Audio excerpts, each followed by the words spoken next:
Ang mga ahensya ng pamahalaan tuloy-tuloy sa paghahatid ng tulong sa mga residenteng naapektuhan ng pag-angat ng lupa sa Lopez, Quezon.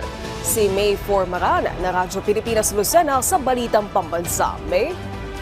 Magbibigay ng tulong ang Department of Public Works and Highways 4th Engineering District sa mahigit 51 pamilya o 124 na individual na nawala ng tirahan sa Barangay Matinik, Lopez, Quezon dahil sa paggalaw ng lupa noong Sabado ng gabi.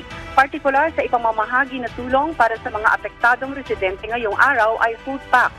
Ayon kay Engineer Del Orlina Florido, District Engineer ng DPWH Sport, inatasan ni Governor Dr. Helen Tan ang kanilang tanggapan na tulungan ang mga pamilyang naapektuhan na ngayon ay nasa evacuation center.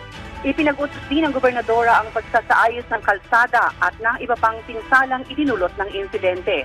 Kasabay nito, magsasagawa ng Structural Integrity Assessment sa National Road ang DPWH kasama ang Municipal Engineering Office para alamin ang pinsalang itinulot nito. Bukod sa 35 bahay na napinsala, nadamay rin ang 2 silid-aralan sa Matinik Elementary School. Hindi rin madaanan ng riles ng tren at ang National Highway ng malalaking sasakyan patungo sa kalapit na bayan ng Ondagua. Nawalan din ng supply ng kuryente at tubig ang ilang bahay.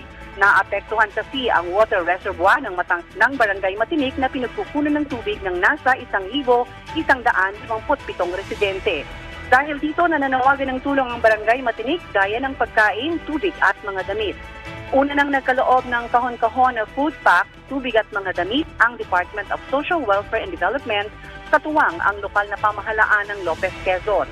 Sa ngayon, pinagbabawal pa rin ang paglapit sa danger zone dahil posibleng madagdagan pa ang bilang ng mga bahay na maaaring maapektuhan.